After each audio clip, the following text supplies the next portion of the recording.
क्या आप जानते हैं कि रावण की मृत्यु का असली कारण माता सीता नहीं बल्कि वेदवती थी। एक बार कुशध्वज नाम के एक राजा थे। वे अत्यंत ज्ञानी थे, इसलिए उन्हें देवगुरु बृहस्पति के पुत्र की भी उपाधि प्राप्त थी। उनकी एक पुत्री थी। जब उसका जन्म हुआ तब वे रोने के स्थान पर वेदों की महिमा गाने लगी, जिससे प्रसन्न होकर उसके माता पिता ने उस कन्या का नाम वेदवती रखा। वेदवती भगवान विष्णु को बहुत मानती थी। एक बार वेदवती तप करने बैठी थी। उसे तप करते करते 3 दिवस पूर्ण हुए। वे भूखी प्यासी थी। उनके पिता कुशध्वज ने जब ये देखा तो वे चिंतित हो उठे। उन्होंने वेदवती की तपस्या भंग करने का निश्चय किया। तभी वातावरण में नारायण नारायण नाम की ध्वनि उत्पन्न हुई। वह ध्वनि देवऋषि नारद की थी। देवऋषि प्रकट हुए और उन्होंने राजा को वेदवती की तपस्या भंग करने से मना किया और कहा कि आप ऐसा न करिए, क्योंकि वेदवती इस समय भगवान विष्णु के तप में लीन है।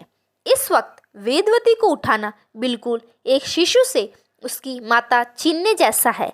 इसलिए हमारा निवेदन है कि कृपा करके आप वेदवती को उनकी साधना से न उठाएं। ये बात सुनकर कुशध्वज रुक गए और वह चले गए। कुशध्वज अपनी पुत्री के विषय में चिंतित थे, क्योंकि वेदवती का स्वभाव बिल्कुल भक्तिमय था और वह अपने तप में अधिक लीन रहती थी। कुशध्वज को ये चिंता थी कि वेदवती का विवाह कैसे होगा, कौन करेगा वेदवती से विवाह, वेदवती की संतान होगी या नहीं, कौन पुरुष वेदवती को अपनी अर्धांगिनी के रूप में स्वीकार करेगा, क्या वेदवती आजीवन अविवाहित रहेगी। राजा ने यह सारी बात अपनी रानी को बताई। रानी भी अपनी पुत्री के स्वभाव में चिंतित रहती थी। फिर उनके अंधकार भरे जीवन में एक ज्योत जली जब वेदवती ने एक दिन अपने पिता से कहा कि वेदवती ने अपने आप के लिए एक वर पसंद किया है। यह सुनकर कुशध्वज अति प्रसन्न हुए और वे अति प्रसन्नता के भाव में कहने लगे कि पुत्री, मुझे तुमसे यही आशा थी। तुम अपने योग्य एक वर का चयन अवश्य करोगी। मुझे पूर्ण विश्वास है कि तुमने जिस वर का चयन करा होगा वह वर निसंदेह अति मनमोहक व अति ज्ञानी होगा, परंतु उस वर का नाम व पता तो बताओ, ताकि हम उस वर के पास तुम्हारा विवाह प्रस्ताव रख सके। यह सुनकर वेदवती ने अपने पिता से कहा कि वह वर अत्यंत मनमोहक और ज्ञानी है। उसका नाम श्री विष्णु है और वे बैकुंठ में रहते हैं। यह सुनकर कुशध्वज चिंतित हो उठे। उन्हें ऐसा लग रहा था जैसे उनके पैरों के तले से जमीन खिसक गई हो। वह कभी शांत होते तो कभी अपनी पुत्री को निहारते। काफी देर तक कोई वार्तालाप नहीं हुआ। फिर कुशध्वज ने अपनी चुप्पी तोड़ते हुए कहा कि पुत्री, तुम खुद नहीं जानती कि तुम क्या कह रही हो। तुम जिन विष्णु की बात कर रही हो उनकी कृपा से सृष्टि की रक्षा होती है।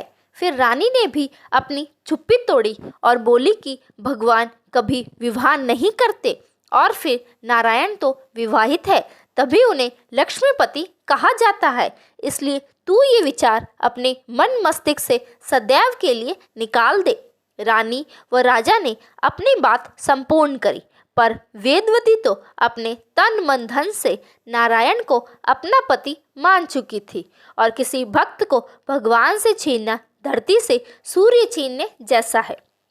वेदवती अपनी बात पर अड़ी रही। तब कुशध्वज को देवऋषि की सीख याद आई और उन्होंने रानी से कहा कि प्रिय, अब वेदवती को न रोको, बस इतना समझ लो कि अब हमारी पुत्री अपने ससुराल के लिए विदा हो चुकी है।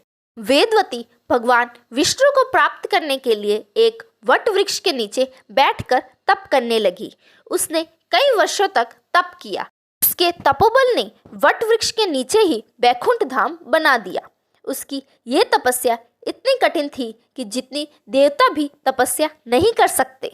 भगवान विष्णु ये सब देख रहे थे। इस कठोर तपस्या से प्रसन्न होकर भगवान विष्णु प्रकट हुए और उन्होंने वेदवती से वर मांगने को कहा। तब वेदवती ने भगवान नारायण को अपने पति रूप में मांगा। तब भगवान बोले कि मैं तो विवाहित हूँ, परिणति में अपने किसी अवतार में तुम्हें अपनी पत्नी अवश्य बनाऊंगा। फिर भगवान चले गए। वेदवती दोबारा तप करने लगी।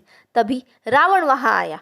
वह वेदवती की सुंदरता देख मोहित हो गया और उसको पाने की इच्छा करने लगा।